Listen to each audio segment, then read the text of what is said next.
Good evening, ladies and gentlemen. I'd like to call the April Steering Legislative and Governmental Committee meeting to order.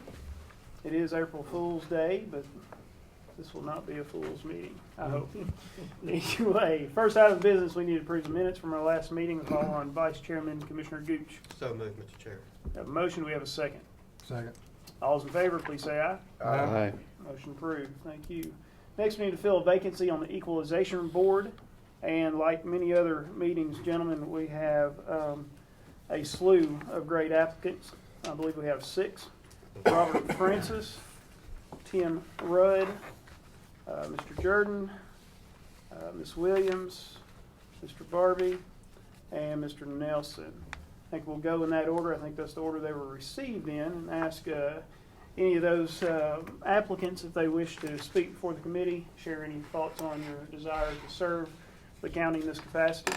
We appreciate hearing any comments from you. We'll start with Mr. Francis. I don't believe he's here. All right, Mr. Rudd. Commissioners, I would certainly appreciate your vote. I've lived in the county since 1968. This is actually the first time I've ever applied to be on a board, and I'd like to serve. I've been a realtor for 14 years.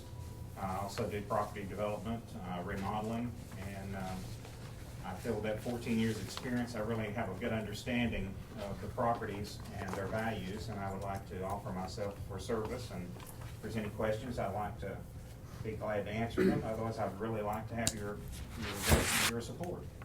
I also have a good working relationship with the assessor. I've known him for a number of years, and appreciate it. Thank you.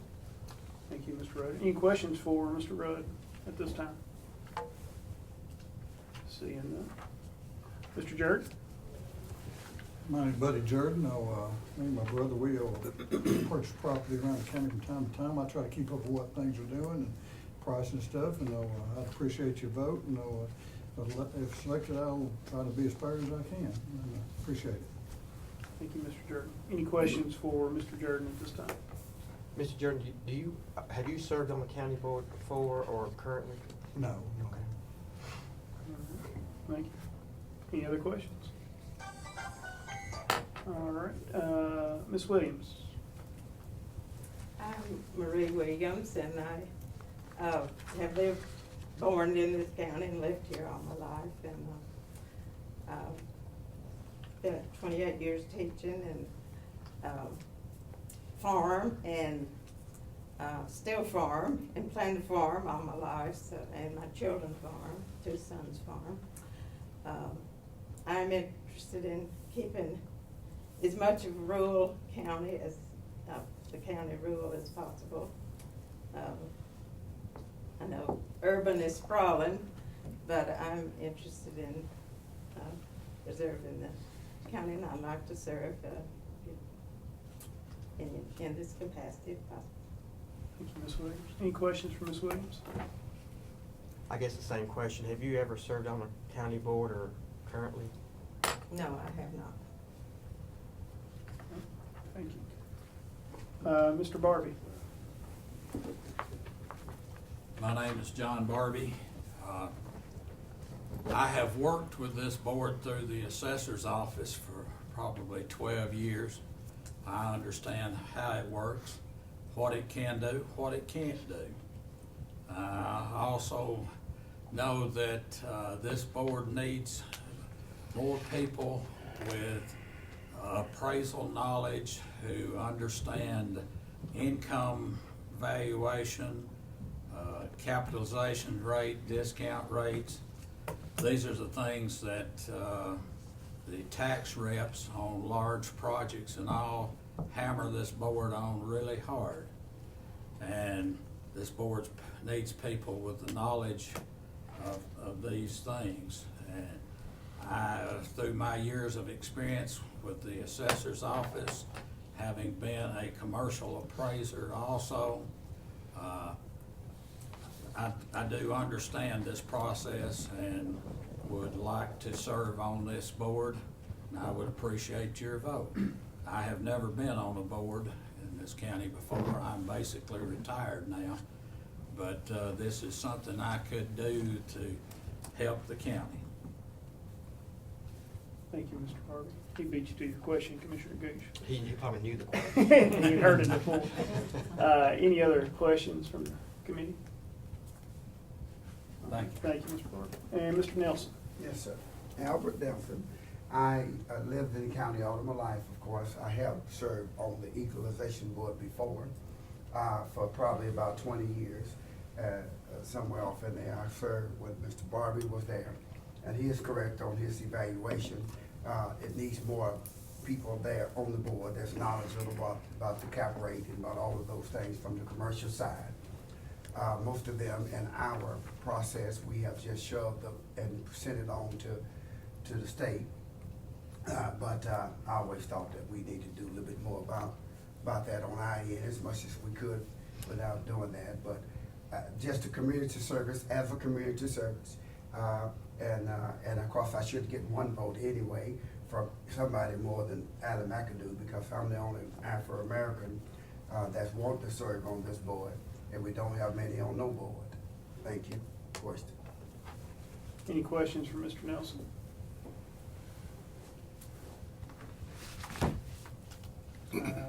Any questions for any of the applicants?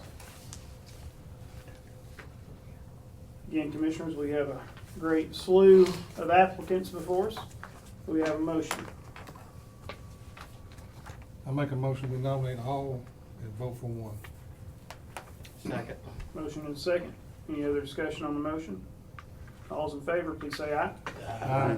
Any opposed? Motion passes. Could I ask a question before we go any further, Mr. Chairman? Yes. What are our procedures, as we ran into this problem earlier, if we should have a tie? It could be a three-way tie. We have only 6 members here tonight. Just wondering ahead of time, if we should have a tie, how do we break? Well, if a tie is anything less than 3-3, in other words, if it's 2-2 and one, can that even happen? I guess that can even happen. So if it is 3-3, then I guess we can send those 2 applicants to the full commission. Because I guess, I mean, we could continue to re-vote, but I would assume that vote would stay the same. 2-2-1-1 could happen. We eliminate, So if that happens, then we could eliminate the other ones. but we and do not vote again in this committee. We're gonna vote one time. No, if it's 2-2 and 1-1, I think we could move those 2 forward and re-vote on those 2. So, Well, I mean, I'm perfectly agreeable to that, but I'd like to know what we're gonna do before we do it. Yeah, that's a good point. If we're gonna eliminate those 2 and vote again, that's fine. If we're gonna send the top 2 or everybody to the commission, that's fine. I don't really care. I just wanna know what we're gonna do before we do it. I think if it's 2-2 and 1-1, then we will vote on it again in this committee. If it's 3-3, then we'll send both to the full commission. Does that make sense?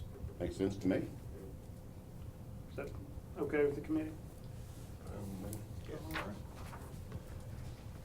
Thank you Do we for need to make that a clarifying. resolution? Or, You can if you want to. I don't know that we need to. well, if that's what we're gonna do, I'm fine. All right. Okay. Well, I guess we'll ask this question here. We got a county attorney here.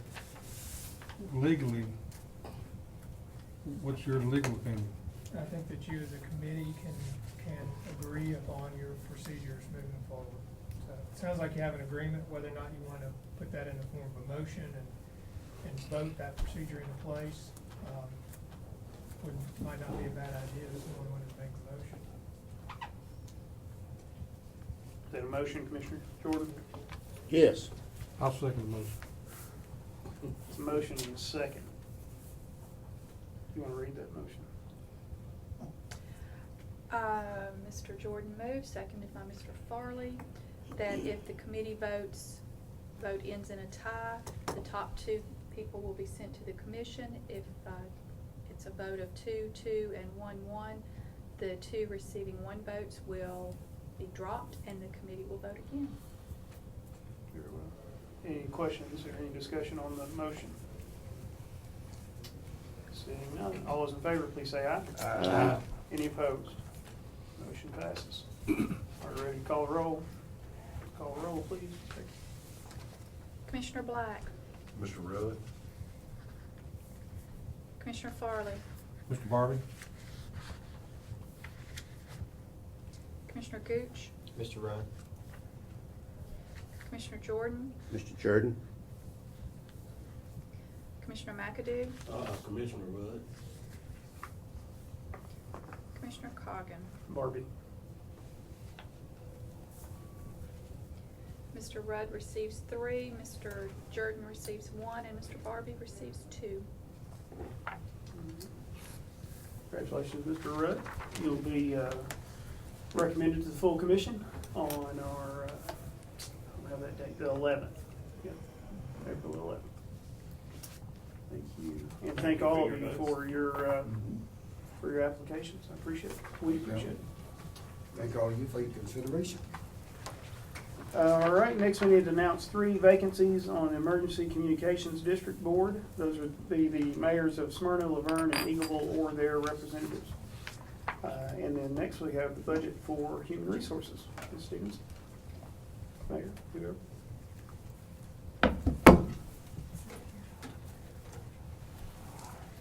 We're going to budget, I hope you don't mind.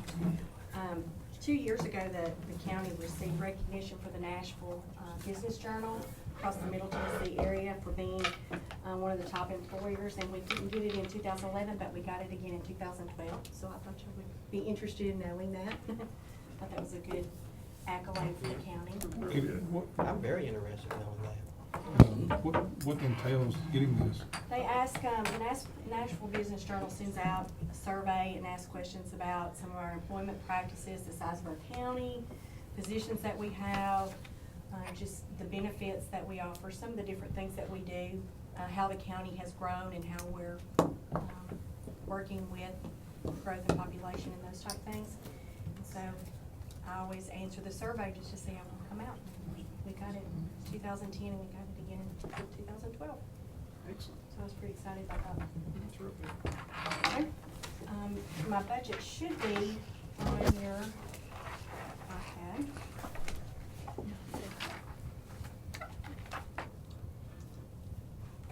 And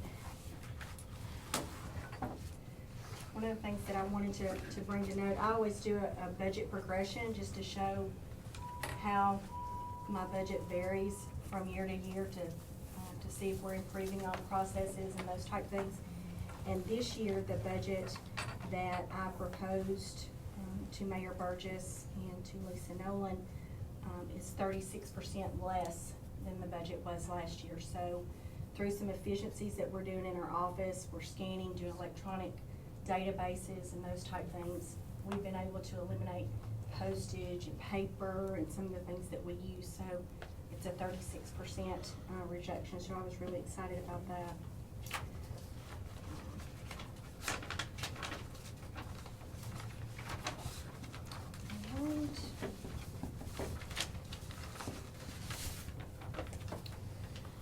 The salaries, those are things that are approved through the full commission based on the pay table, job evals and all those type things. The only real significant difference in the salary is, in the budget is we reduced the advertising by $500, reduced our dues and memberships by $240. We reduced the postal by $200, and probably will not end up using all of the postage even that we've got budgeted, but I would rather be safe than have to come back and ask for more. We reduced travel by $370. The travel includes any of the training that we do for SHRM and for our certifications. And instructional supplies we reduced by $500, and other charges we reduced by $5,800. So the total budget is $264,420. As you see, last year it was $286,690. Are there any questions? Mr. Chairman, if there's no questions, I'll make a motion that we approve the budget and send it to the budget committee. We have a motion, we have a second. Second. Any other discussion on the motion? I was just gonna say that, on the No. method that you did to decrease your budget 36%, could you put that in the form of a memo and send it out? You don't mean to the commissioners, right? No.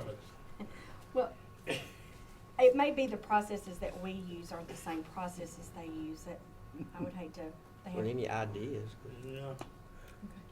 We'll share at our next leadership meeting, we will share that. How about that? There you go.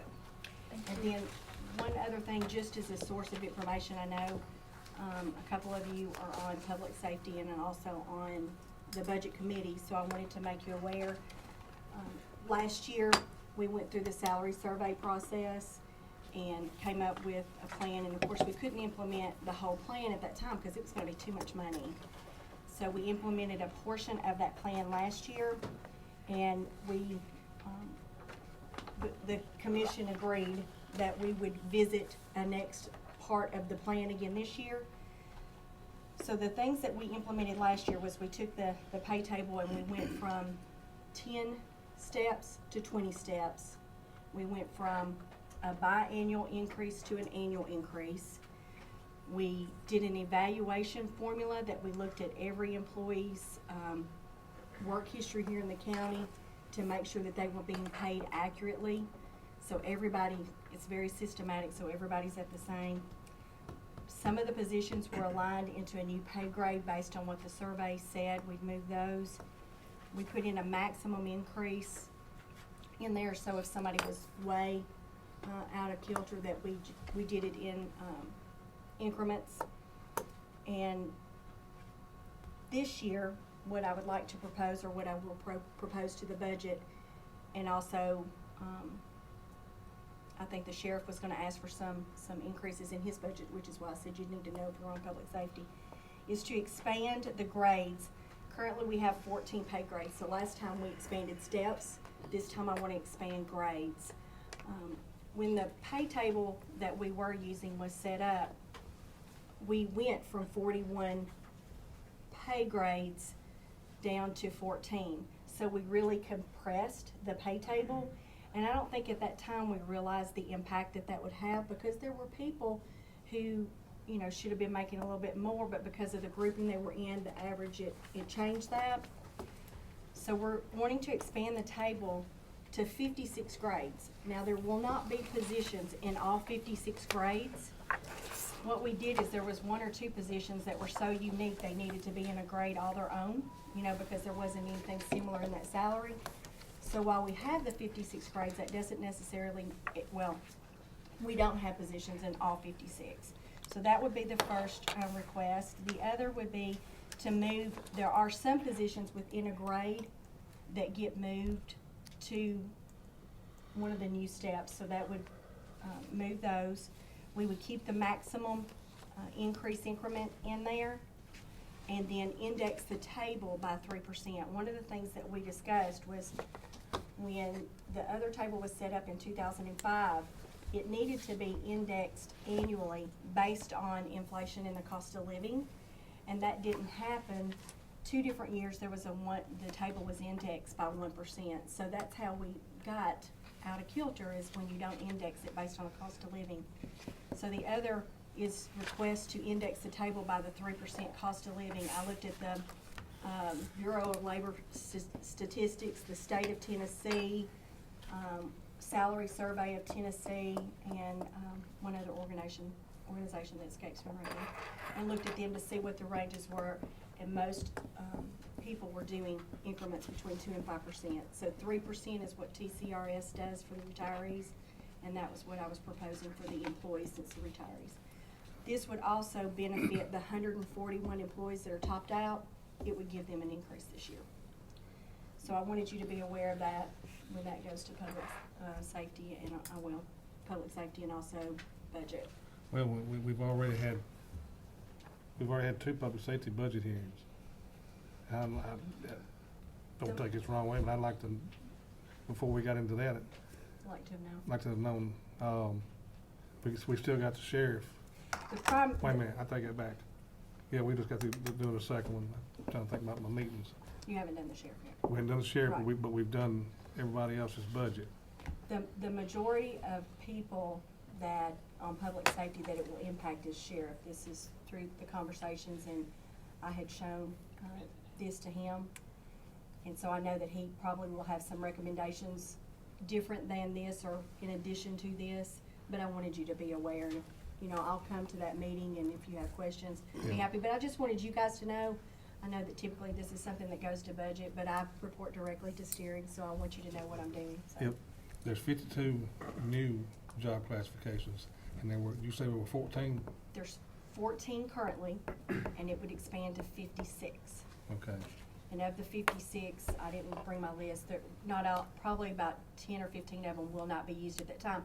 But where that gives us some, if at a point in time we get to where we need to add a position and it was within that range, then you've already got that established. You don't have to group them with somebody. If someone moves into a new classification, like last year, you took in, for example, the ones that, you know, kind of didn't get a raise for a while, and took in consideration, say they were 5 years in a job classification or 10 or whatever. In the future, how is this gonna affect that? Are we gonna look at that I'm and sorry. combine them? I didn't understand the question, I'm sorry. My mind's thinking 100 mile an hour right now, but last year, you actually, in the budget, we actually looked at and give credit for a number of years in a classification, Oh, yes, right? mhm. In the future, or I guess we can set the rules the way we wanna do them later in the future, but are we gonna look at them? I look at them every year. I've already evaluated every employee in this county for this year, and I have put that in an Excel spreadsheet, dumped that over to Lisa, and what Lisa does is creates hers and merges mine and sees where see if we have any differences, and then we go back and research. So the process that we used last year to put people on the table, that is now the process. I evaluate every single employee every year. If this was implemented for this year, how would you do it for next year? Where they would be in that job classification for the first year?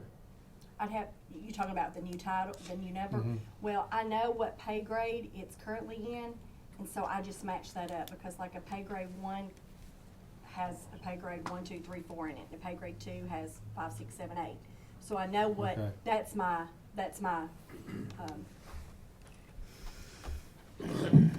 match. I don't know Right. how else to say it, but it's the main, so it'll be the pay grade and then the sub-pay grade, I guess, for lack of a better way to say So it. pay grade 4 may have, used to be job classification of pay grade 5, 6, 7. Mhm. Okay. And now, yeah, so that will be my link. I will look at what it stemmed off from each year, and that's how we'll classify that.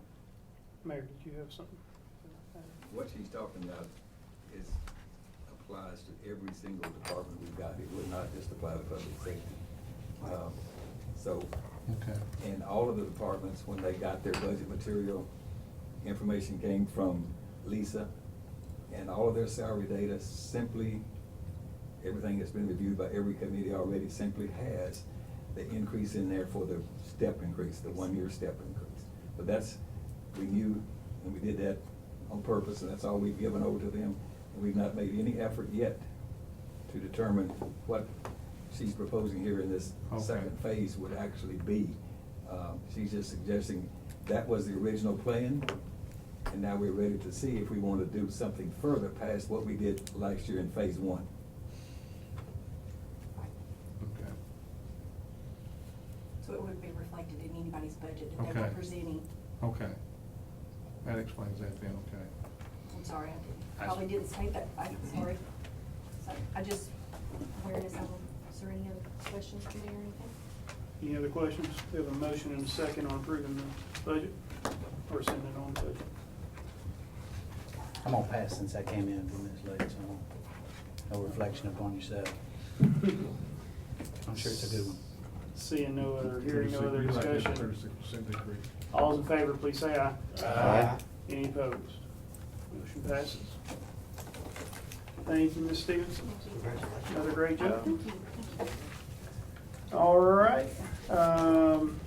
Under any other business, I believe, I know at least Commissioner Black, I think, has something you'd like to discuss. Yes, I asked our county attorney to join us up here at the table. I had after a recent adventure with the Ethics Board, and several in the community as well as myself have discovered that apparently dishonesty doesn't apply.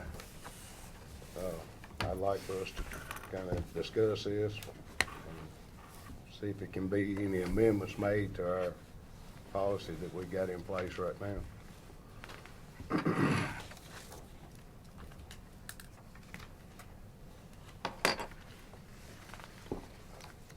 I guess one of the examples is no public officer or county employee shall disclose or use information that not available to members of the general public and gain by reason of his or her official position. That's according to Knoxville's Codes of Ethics. I guess the reason why I'm bringing this, another reason, we had a county employee, pretty much so told that, well, he was, in my opinion, dishonest to myself and another one, going before another committee, certain question about if he negotiated or talked to another business about acquiring our county landfill. And he openly admitted it at the Ethics Committee. And he stated to me, and me being on Public Works, I'd asked him that question directly. And I just thought I'd bring it to the steering, see if there's anything we could do about it as far as putting it in our policy. That's where I'm at.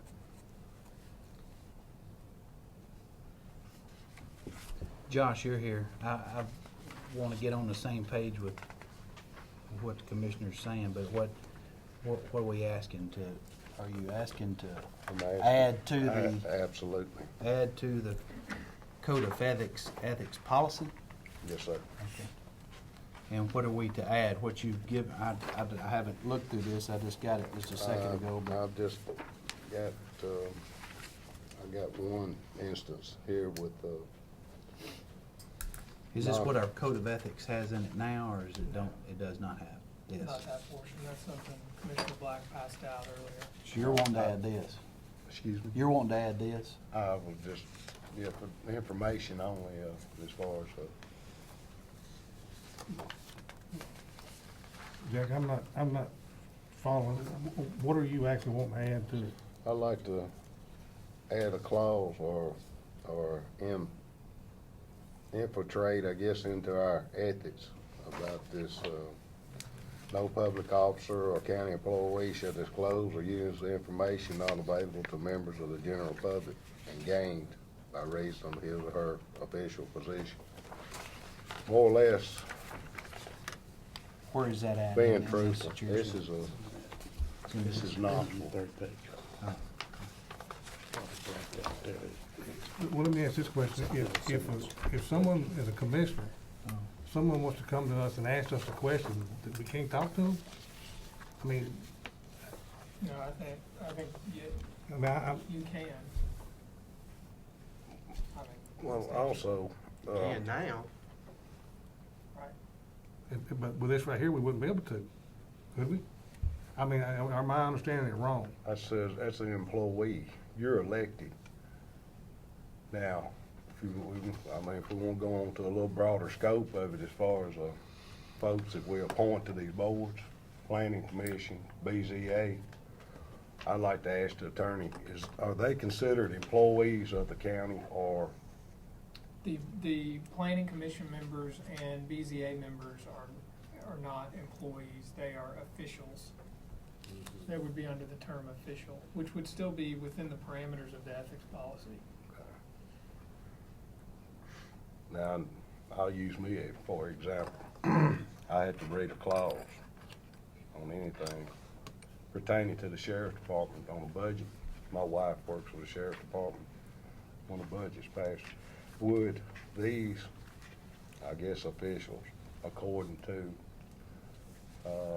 being on planning or BZA, would they have to read something of that nature? They wouldn't, or would they? Okay, well, it would depend. The way the ethics policy is currently written, it would only come into play if a person that was on the planning commission or BZA, using that as the example, if something came before one of those bodies that they were going to vote on, in which they had a personal interest. Right. Which would mean, it's defined under the current policy, means a financial interest for themselves or someone in their household, spouse or children, basically. Right. So if, you know, every example would matter. So I don't think you could just say, if something comes before them that has something to do with the sheriff's office, would they have to disclose it? They may or may not. They would have to have a personal interest in the item that they are voting on, under the current ethics policy as written. Oh, Or they could pass in the vote. Right. if an employee does something unethical, are there not already remedies with the employer? There are. Whether it be the mayor, department head? And I just feel like maybe this would put the ethics committee over discipline of county employees, and I don't think that's what it was intended. Maybe I'm wrong. You can't do that. But this is probably a good place to take one step backwards, and many of you were on the commission at the time this was passed, but to put this in perspective, there was a statute passed that required counties to pass an ethics policy by middle of the year 2007. Probably, as I look for, probably all of you were there at that time. And so Rutherford County did that. Under the statute, you had two choices. You could either make up your own ethics policy, or you could adopt the CTAS model. CTAS was charged with creating a model policy. If you adopted the CTAS model, you didn't even have to send a copy of your policy to the State Ethics Commission. You could just say, we passed the CTAS policy. If you adopted your own policy, you just made it up, you had to send in and file a copy of your policy with the Tennessee Ethics Commission. Rutherford County, well, CTAS did that. They put out a model policy. Rutherford County adopted that policy. The statute that required the adoption of the policy has some limitation in it that speaks directly to what you said. And this is in TCA 817-102, little a sub 3, where it defines the term ethical standard. And it says the term ethical standards does not include personnel or employment policies or procedures related to operational aspects of governmental entities. The CTAS literature on ethics policies says, based on that you cannot include personnel policies and decision-making in your ethics policy. So, Because what it really does, it gets back to what Commissioner Gooch was speaking of, and gets where the ethics committee would be taking over discipline, basically, correct? I think that's the intent, is that the ethics policy is setting out something separate from your normal day-to-day employment and discipline issues. I got a question then. If we make a change to this policy, will we have to send it to the State Ethics Commission to Yes. get them to approve it? It doesn't say they approve it, it just says you have to send it and they keep it on file. So Okay. it's not, I don't think they do have to approve it. What you do have to have is a policy that complies with the statute. So, and once that policy's passed or an amendment is passed, unless it's the CTAS model, you've got to send it down there for filing with their office. Okay, you said CTAS gave us a model to follow, and Rutherford County voted to follow that model. That's So right. if we make an amendment to this policy, and send it to the state, and it oversees or have something in it that's not pertaining to their model, you're saying they will not do anything? I guess what I'm saying is that the statute doesn't expressly say that the state has to approve what you pass. It just says that you have to file it. So whether or not, Because you're always no one's gonna- gonna make the I don't understand the statute to mean the state is gonna pass judgment on whether or not an amendment was appropriate or not. You had to have one from what I understand, and so we have one, so as That's the right. years go by, we're gonna tweak it and amend it as follows throughout the years. So in order to amend it or tweak it, then whatever we pass here as committee and then full commission, we would just have to send that, what was approved by the full commission then, to be filed. Here's what it says, it's the question. It's not an approval, it's just a add to kind of thing. This is 817-104. Each entity covered by this chapter shall maintain for public inspection the ethical standards of such entity and shall cause a copy of the adopted standards to be filed with the Ethics Commission. And any amendments or other modifications to the ethical standards shall also be filed with the commission as soon as practical after adoption by the governing body.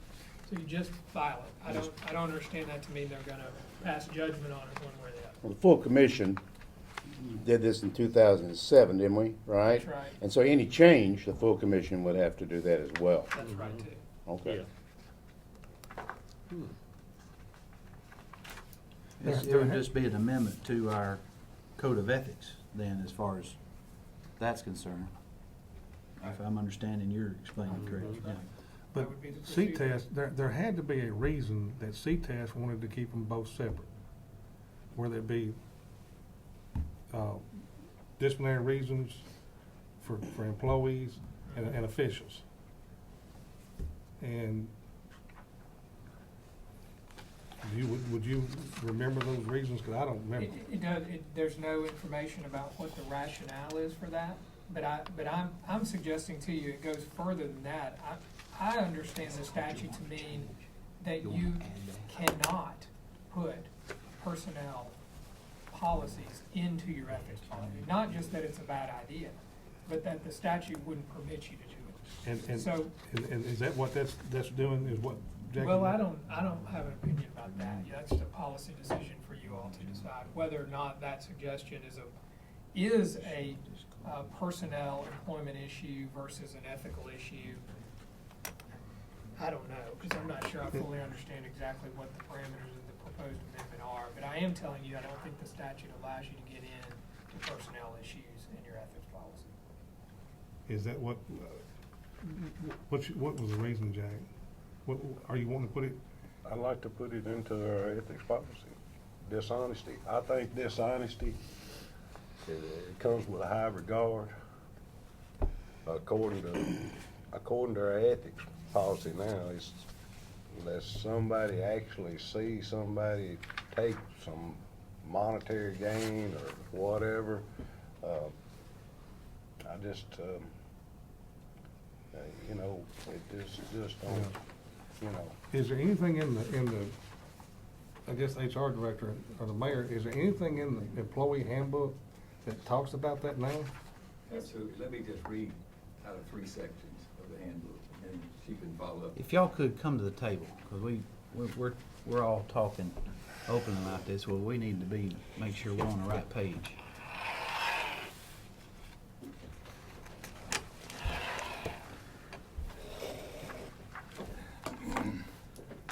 There is a section entitled Code of Ethics, Section 1008.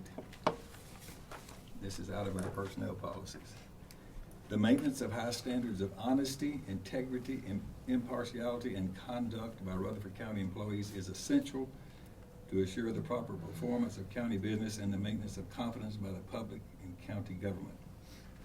Employees must avoid any action that might result in or create the appearance of using public position for private gain, giving preferential treatment to anyone, impeding county government efficiency or economy, or eroding the public's confidence in county integrity. Section 109, and I'm not reading all of Section 1008, just Right. that part of it. Section 1009, conflicts of interest. Employees shall not engage in any activity, private or official capacity, where a conflict of interest may exist. Employees must not have any financial interest in or receive any financial benefit from any acquisition or expenditure related to county activities that are interferes or conflicts with the full discharge of their duties. Employees are prohibited from accepting gratuities, loans, or gifts of great value from organizations, business concerns, or individuals with whom he or she has official business that could create the impression that the giver was seeking favor or trying to influence an opinion or a judgment from the official or employee. And I'm not reading all of that section, but that's a piece of it.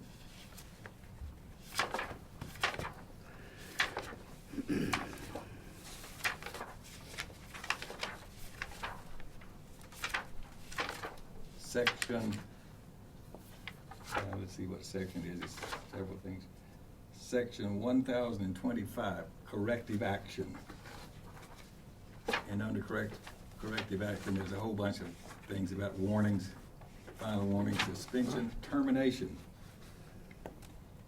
An employee may be terminated by the elected official, director, or department head from his or her position as the strongest kind of corrective action.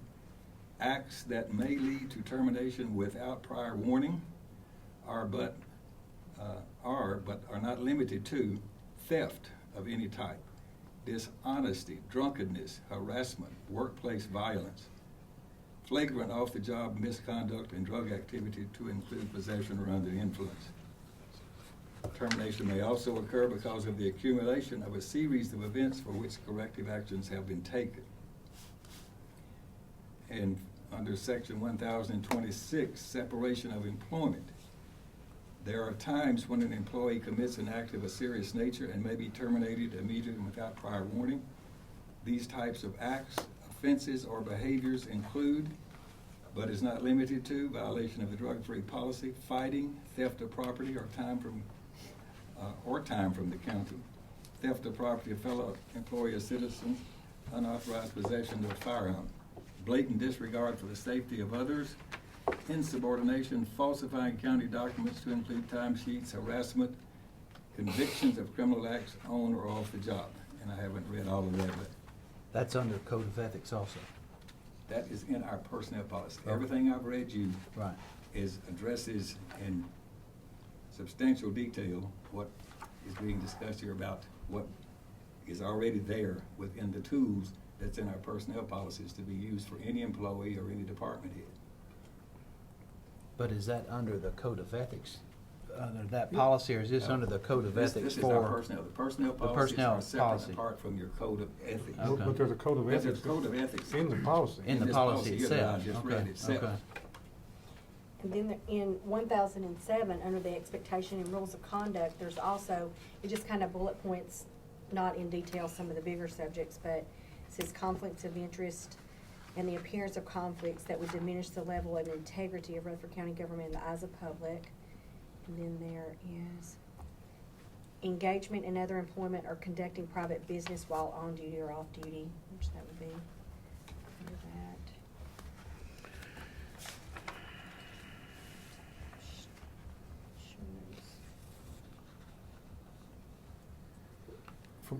From what I've heard that you speak of out of the Code of Ethics in our employee handbook, out of the policy, I think that addresses what you're talking about, Commissioner Black, don't you?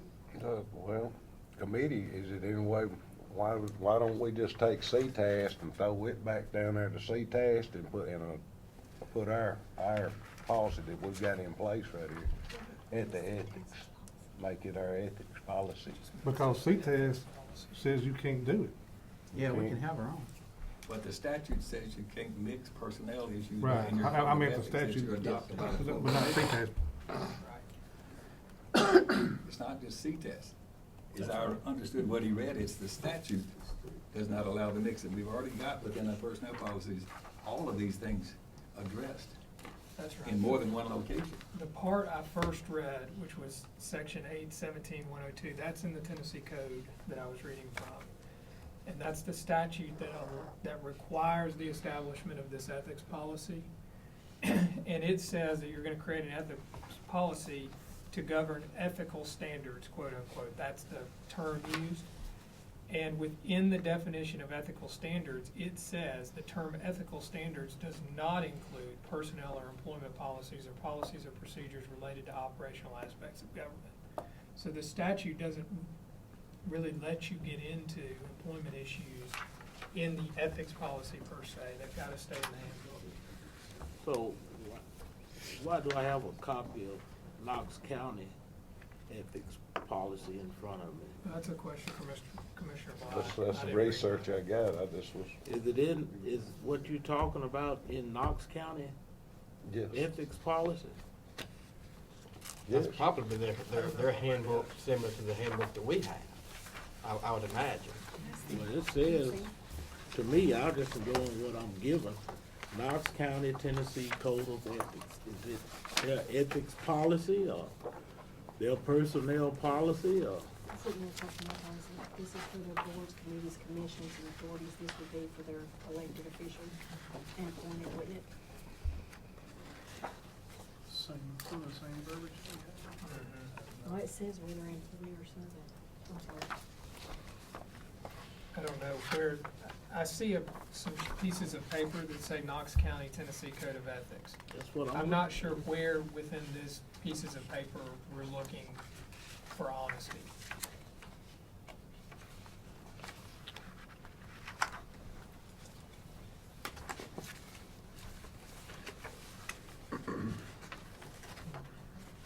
I'm assuming on page 3, Mr. McCrary, where it's highlighted there, where it talks about personal gain or benefit for personal gain, disclosure or use of certain information. Is that not already in our That's in policies? ours already. Well, it's actually in the reference in the back of the policy to TCA section 3916.404, which prohibits a public servant from attaining a benefit or aiding another person in attaining a benefit from information which was obtained in an official capacity and is not available to the public, which is currently in your policy as a reference to the Tennessee Code annotated section. So really, this, on page 3 here, this disclosure or use of certain information, it's not talking about dishonesty there, is it? I mean, it's not talking about telling somebody not the truth, it's talking about disclosing something that wouldn't normally be known. It'd be like if I was working in the mayor's office and knew a bid that had come in and sharing that with somebody else. That's what I take that to mean. I think that's probably what that means in that section. So really, that's not applicable to what we're trying to, what Commissioner Black's trying to accomplish here, is it?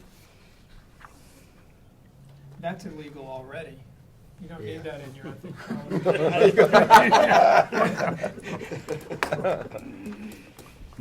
That's a good point. Good to know.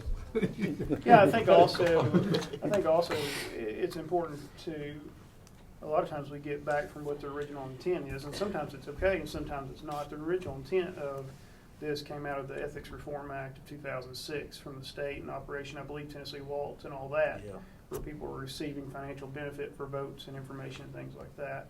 And that's what the Code of Ethics was really designed, and that's probably why the state asked CTAS to design it, is so that we would have something at the county level to go by, just like they have something at the state level to go by now. We have something to go by to prevent that from happening, not to oversee county employees on a daily basis. There's already something in place to handle that. And even if a complaint like that was to come to the Ethics Committee and the Ethics Committee was to hear it, the Ethics Committee under this current code has as a decision to make to refer that matter to the direct supervisor to handle. Which in the case be the mayor, right? So it depends on who the complaint supervisor was. Yeah, who the supervisor was. Right.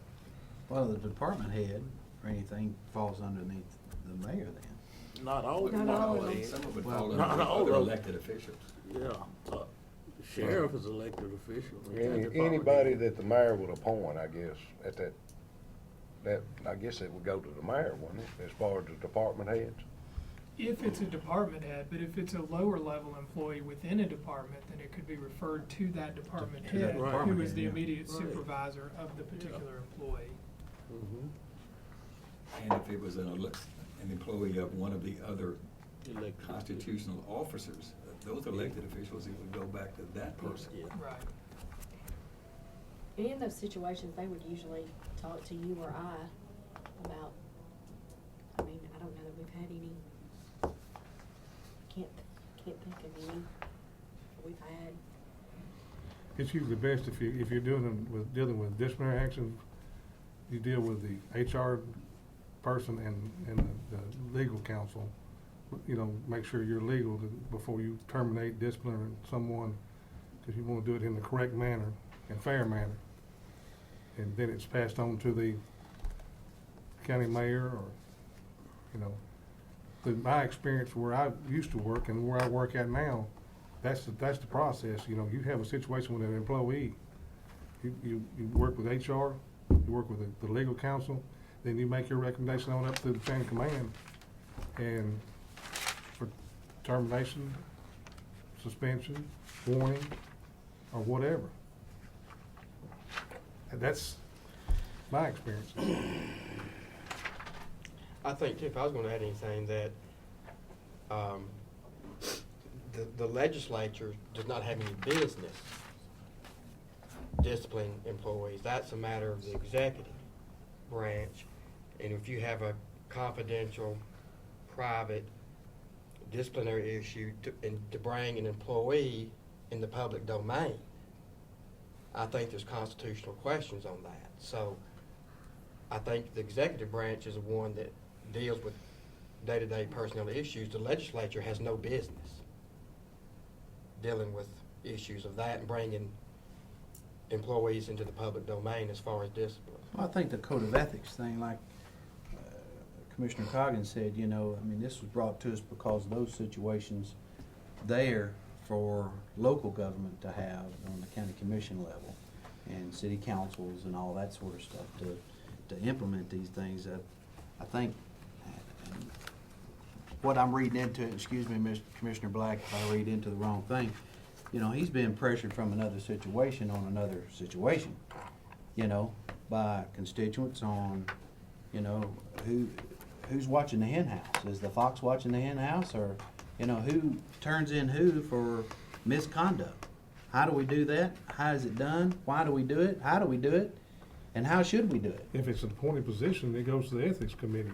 If it's a Well, I think employee, whatever's it went comes to the policy. ethic, whatever, well, from this situation, it was employees of the county, and it's gone through the ethics committee, and whatever happened there happened, whether it happened to, somebody's gonna be happy about it, and somebody's gonna be disappointed about it, on whatever went through the ethics committee. So what, you know, if we need to tighten up the ethics committee and our policy, what we have, then we need to do that, but if we don't, then it falls upon the, like you said, the chain of command of doing that.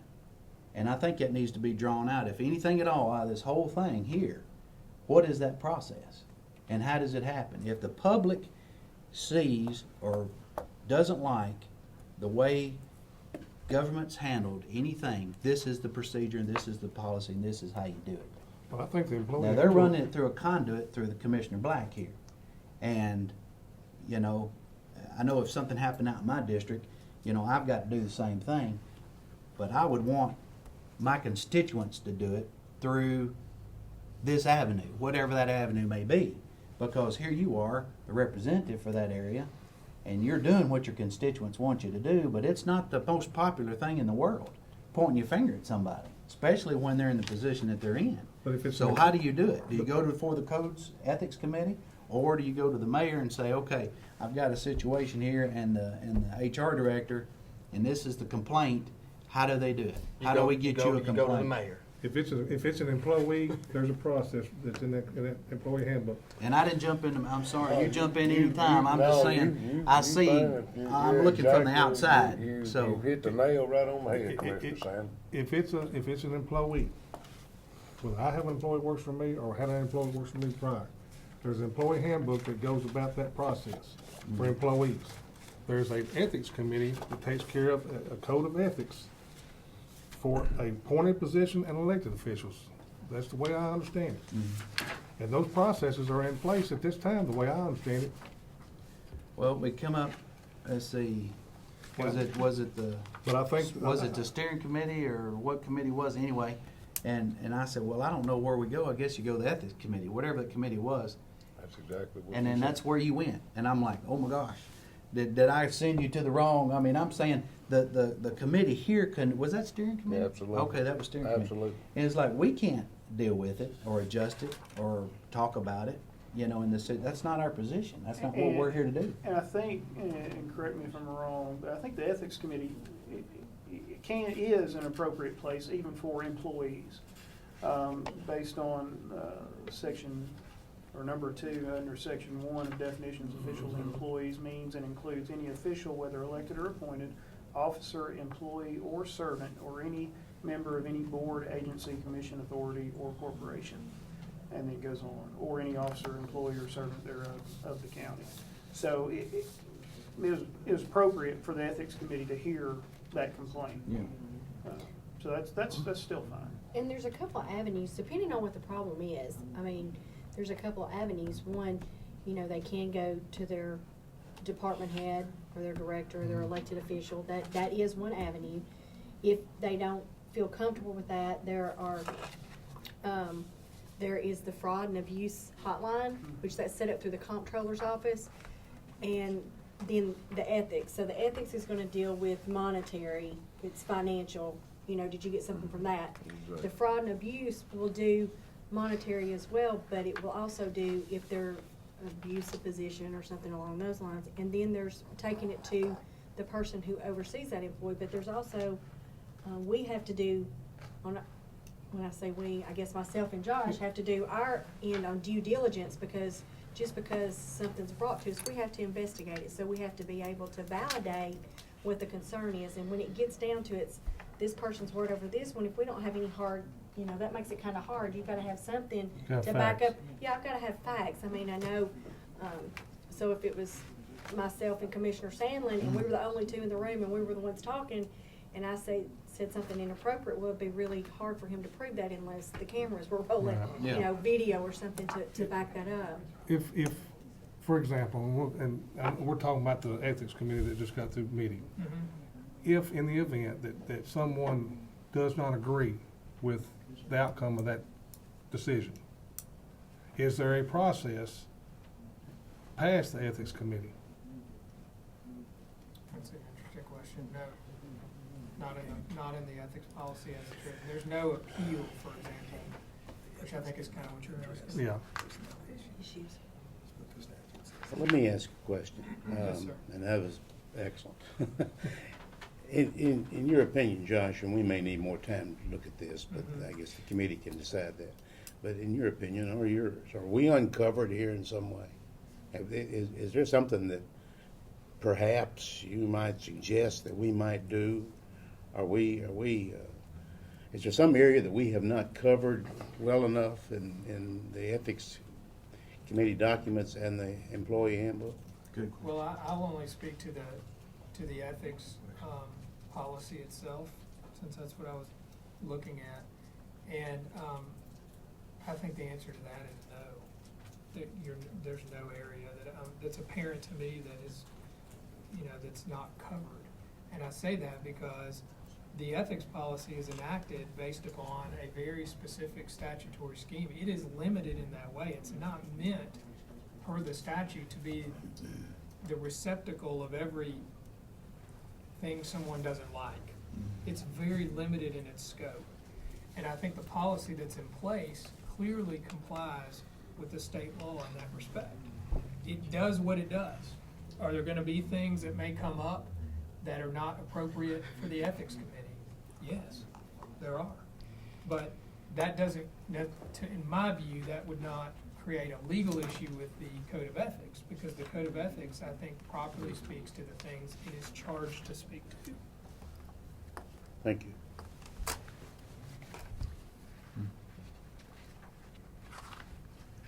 I don't mind telling you, I don't know where to go from here.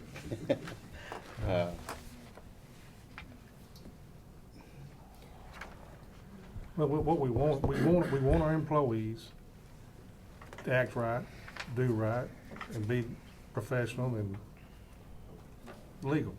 We also want our county officials, us, our county appointed people to be ethical and, you know, and the way I see it, and I can be proven wrong, the process is in place to do that.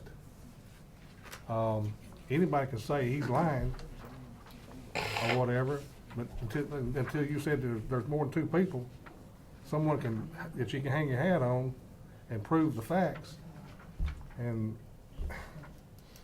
But in that ethics committee, there's going to be somebody to prove the facts on whatever the issue is. Well, even then, just keep in mind that the Code of Ethics as presently written really only deals with situations where a person's going to vote on or in some way has control over a contract, for example, where you're going to spend money and that person has a personal interest on the vote or the let out of that contract. That's all the Code of Ethics deals with. So does honesty play a role in that analysis? Yeah, it probably does, but it is not written in such a way that if anyone in the community had a complaint that they thought Joe Schmo employee had lied, that they would file an ethics complaint. Because Joe Schmo employee, unless they are voting on it or they have the right to control the contract that's being let out, it is not within the parameters of the Code of Ethics. And so then the question becomes, could you change the Code of Ethics in some way to bring that within the parameter of the Code of Ethics? And you could only do that if you were not getting into personnel employment issues, because the statute says you can't deal with personnel and employment issues. So there's no obvious way to me to do it, but that's not to say there isn't a way, and you can amend the policy if you can come up with a way to deal with the issues you're wanting dealt with that doesn't violate the statutory prohibition on dealing with personnel policies in the Code of Ethics. If we go off and kick everybody that's ever elected official in the United States, kick them out of office for lying, ain't there be too many of them running around, I'll tell you that. Well, and my question would be how it would be hard to monitor a blatant lie versus a misstatement. That's right. Right. Because sometimes when a question comes across, just like I said earlier, I said, I'm not really sure I understand your question, because I could have answered it, and it might not have been what you intended for me to answer. It was a miscommunication versus telling a lie. That would be hard for me, I can say in my position, if somebody brought that would be hard for me to say, you know, well, did they just blatantly lie about it? Did they know the truth and blatantly lie? Did they misunderstand the question? What's the intent? The intent, I guess, and that's really hard to determine sometimes. I mean, sometimes you can, but for me, it would be. I mean, Josh is What would you do? practices law, so I'm sure. What would you do in that instance if somebody blatantly lied? What would you do as a human resource? What would you do? Well, I mean, it depends on, like Sure. I said, the nature of the problem and how, you know, volatile it was going to be to the operation of the county. You know, to say if my employee came in and said, I came in at 8 and I knew good and well they came in at 8:05, you know, that would be a little bit different. Just an example. An example, okay. Well, what the mayor has pointed out here. She's pointed out she made a misstatement when she told you her budget is reduced 36%. I didn't correct her. It's only about 10%. So did she lie or did she make a misstatement? She made a misstatement, I mean, because her that's my intent Her intent was not to come up here and tell us. She told you it reduced 20-something thousand from a 260-something thousand budget. That's 10%. So anyway, that's just a Well, tremendous or did I example. give all the information, because it was only a reduction on. Hey, there we go. Yeah, that's right. It was a reduction on the things that I had control over, Right. but not salaries. So that was where my Something you reduction, didn't so, have control but that's over. so that's the kind of things, I mean, I Yeah. guess you just have to really dissect it. And that would have not been my intention to have done that, I really would not have Well, you done gotta have that. facts to back up the intent But of you, what was actually said. but you you know. specifically stated things that you had control over. Yeah, you did say that. You did say that, That's right. point blank. Okay. Thanks for sharing that, Mayor, I appreciate that. Now that the It's world's part of a watching. reasonable We'll be seeing discussion. you as the next day. Yes. No, but that's a good example. So it really, I mean, for me, it really depends on, and it would be hard for me to say just right off the cuff, without knowing what the problem was. But I would definitely been working on some investigation procedures, and Josh can attest to this because I've been sending him some stuff. So we put something in place across the county where we're all doing it the same on how we properly address internal investigations, so to speak, I guess is for lack of a better way to say it. So depending on, if they lied on their timesheet, if my employee said, I worked 8 to 4:30, and I knew good and well, I was on vacation and I wasn't there to see it, but I knew good and well they weren't there, that would be a pretty big lie. That would be worthy of termination. And you're gonna have an employee to back up that actually seen that person do the infraction. Right, so, So you're gonna have something to hang your hat on to prove that person actually did lie, just instead of his word against mine on the timesheet. right. We have a huge gray area, really. We really do, in a lot of our relationships and comments and statements to each other. Really, it can be a problem. Well, let me tell you, I know we've kidded around here and laughed a little bit, but it's a serious matter when somebody makes an accusation on somebody. And if they go to the steps that they made to make those accusations on people to the code of ethics, it's not a laughing matter. It's a serious matter. I agree. And those people want answers, and those people want justice, and they want to make sure that that they're doing right. And it takes either a lot of proof or a lot of something to get somebody to that point to make an accusation toward, at least it does on my part, to point the finger at somebody and here's my proof. Yeah, but still.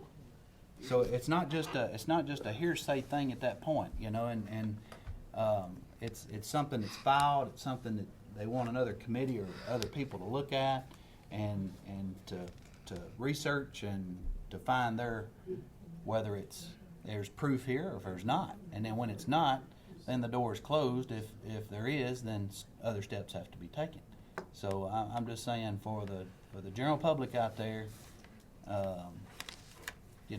here's your steps to make sure that government is doing what they're supposed to be doing. Because we all get a black eye on something that whenever things like this happen about employees or county commissioners or department heads or whoever, we want to make sure we're running a taut ship here. I mean, that we're doing right.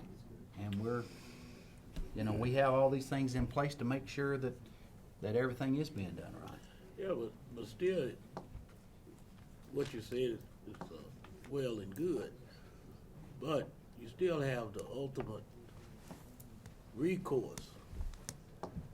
If an employer or anybody, elected official or whoever it is, doesn't like what the ethics committee do, department head, the supervisor, or a leader, group leader, or whatever, you always have that legal course. Mm-hmm.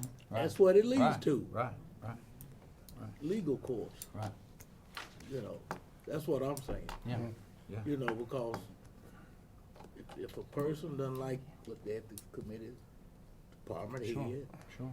And like she stated, if she terminated an employee, that doesn't mean that it's over and never heard of again.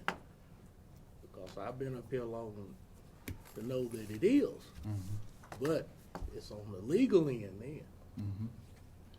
So, you know. Well, we can sit up here and beat this dog to death and that, but what are we gonna do? I mean, I'm gonna make a motion that Josh, our county attorney, look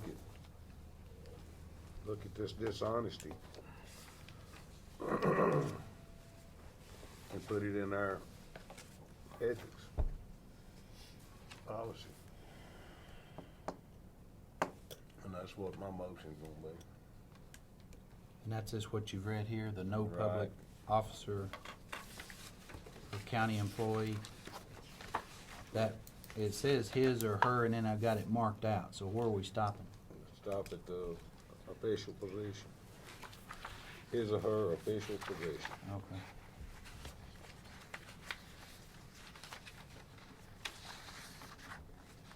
Well, I'll second it to discuss it. Where is that at, Commissioner Black? That's on page 3 that you looked at earlier. Okay.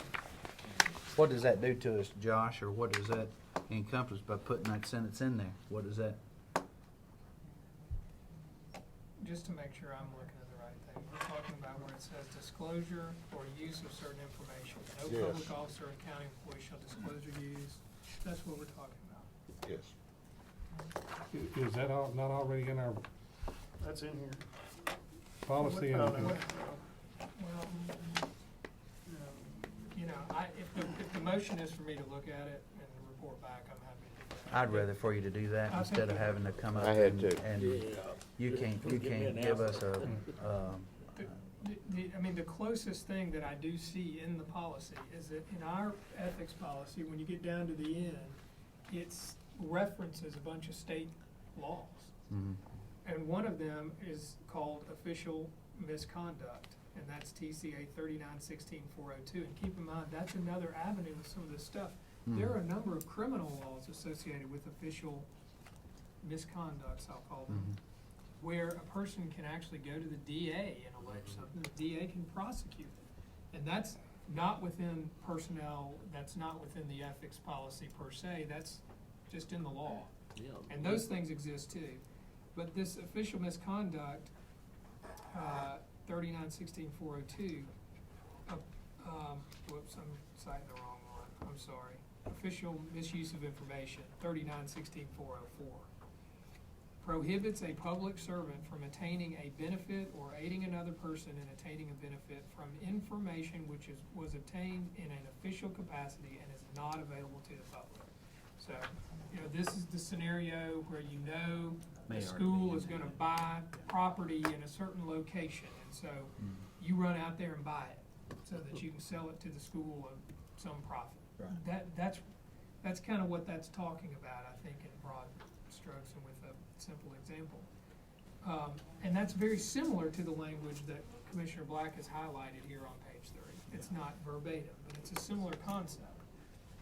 So, you know, in a manner of speaking, it may already be in the policy. But again, I'm happy to look at it if it's the specific language that is being suggested for inclusion. So what we essentially want is that honesty is appropriately addressed And the ethics policy. in the ethics. All Yes, right. sir. All right. Yes, sir.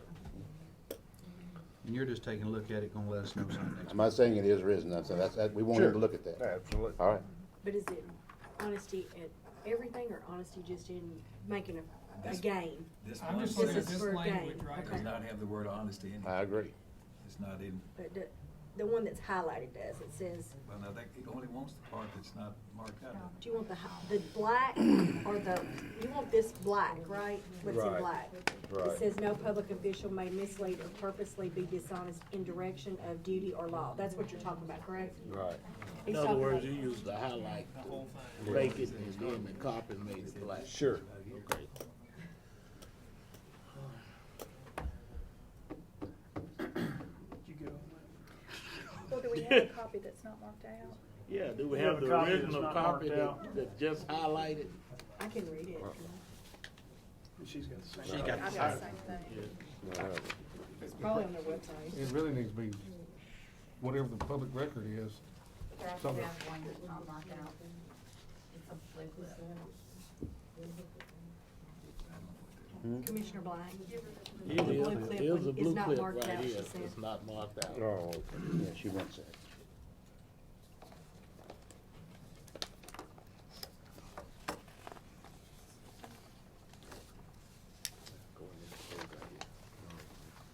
So we have a motion and second. Any questions on the motion? Motion, do you wanna read what you have? I know what I think it is. Sure. The county attorney will look at dishonesty and putting that in the code of ethics policy, specifically this paragraph on disclosure or use of certain information. I'm not trying to be picky, but It's the whole whole paragraph. but that's still highlighted. Yeah, but I can read through the pink, I can't She read wanted through the something she black. could read through. Okay. Yeah, What's highlighted? What's highlighted? yeah. We're I do it talking all the about time. The whole thing. personal gain part. That's not marked out, that's highlighted, you Yeah. can't copy highlighting, so. Yeah. Yeah, I do it all the So time. I he's highlight wanting something. the whole paragraph, right there. That's what the motion is about. Yeah, the whole specifically. paragraph? Yeah. Yeah. The whole paragraph, The whole paragraph. yeah. So it's the paragraph entitled. It was just Disclosure highlighting or the use other of part certain then, I guess. information Yes, sir. Okay. On page.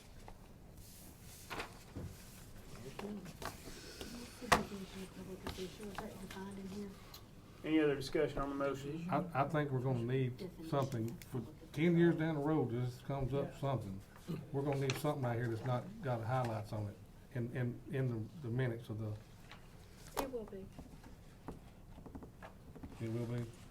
Well, I'm gonna set it out in the minutes, and then this copy She'll type up is, just that second. you can read it, so Okay. it'll be in here. Just wanna make, point of clarification. And Josh, you're just gonna look at it if this passes and then come back with us next month. Right. And it may in tune this TCA 391644 or It might. something else. If it doesn't, you're just gonna tell us all about it. I'm gonna look at it, compare with the statute All and right. so forth. Thank you, sir. Yeah. Any other discussion on the motion? All's in favor, please say aye. Aye. Any opposed? Motion passes. Any other business? Commissioner Jordan? Absolutely. I promised from Health and Ed that I would bring this, and Mayor Burgess may want to comment on this, I don't know, but the County Health Department and Ms. Garrett is sponsoring some walks in various neighborhoods. It's called the Mayor's Walk, That's right. rather than Mr. I've been Burgess' about Walk. I some think walking. Mayor Bragg is going to drive by something. I don't know what he's going to Drive by. But Yeah, Mayor no, Burgess walk. is walking, I will guarantee you. Anyway, seriously, it's to promote good health, obviously, and the kickoff celebration is this Saturday, April 6th, Oakland Park, 8 o'clock.